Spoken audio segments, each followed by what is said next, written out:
Hello everyone, welcome back to yet another video. This is Kushal Rao and today I've got a very important yet underrated topic to discuss. We keep keeping about boycotting Chinese goods, especially mobile phones and other tech.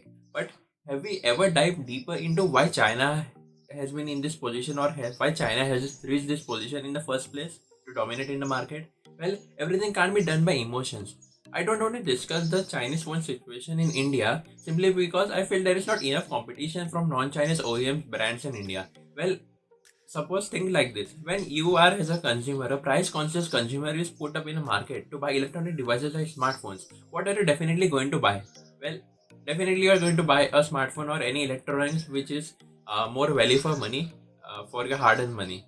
Well, definitely not everyone can afford to spend a premium for non-Chinese OEMs. Well, if you can, you should. But the point is, not everyone can. Well, thinking about this, it always used to make me curious about how Chinese markets can do it for so much less price than the actual competition exists.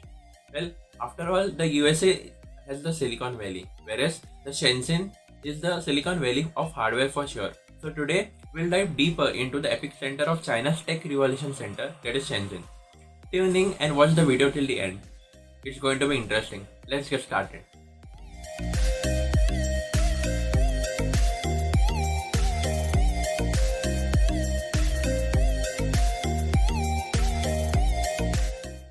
Well, Shenzhen actually started off as a settlement where fishing and paddy fields were the main occupation. Quickly enough, it transformed into a manufacturing hub within a span of 30 years. Let's rewind to 1970s. Well, during that time, there was stagnation. Soon after that, the government started to open up. They started aggressive development and choose manufacturing as a key center. Anyone who came to Shenzhen wanted freedom. It stood as a pillar of technology, knowledge, and a window to the external world. Whereas Shenzhen actually started off as a source. It was a source of discovery, a source of inspiration, a way to take the ideas to the West. There were various movements which pushed it forward, like the Maker movement. Well, what made Shenzhen so special? How did they develop this electronic expertise? What gave them this edge? Well, to begin with, they divide their work into groups, something like ideas of ideas. There are a lot of groups, and everyone knows each other. One group can do parts of manufacturing while the other can do something else. So as you can see, when the whole city works together when it comes to building something or anything like that, here the skills are learned through the mentors. These mentors are nothing but entrepreneurs and they pass it to the others through apprenticeship. It's a cycle. You learn through apprenticeship and then you start a business by opening up a booth. And once that is done, you again pass it on to others. I hope you are liking this video so far. Do like the video and subscribe to my channel for more such videos. Also, hit the bell icon so that you don't miss out on any of my new videos from me.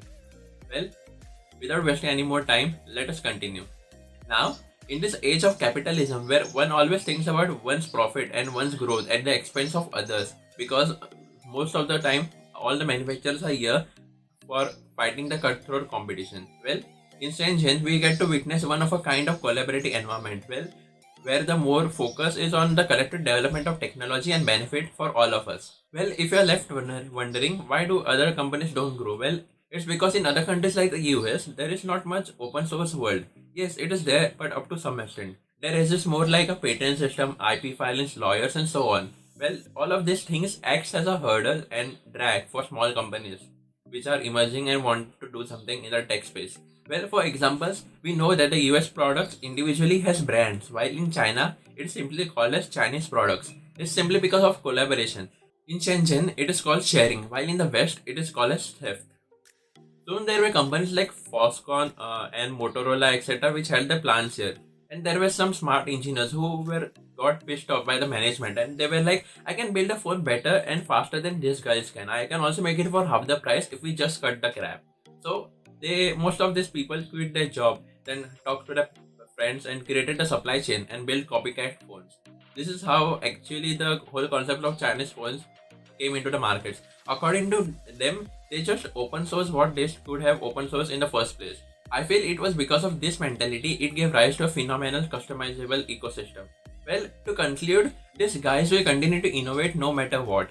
They were doing it despite the government and they will keep doing it till the end.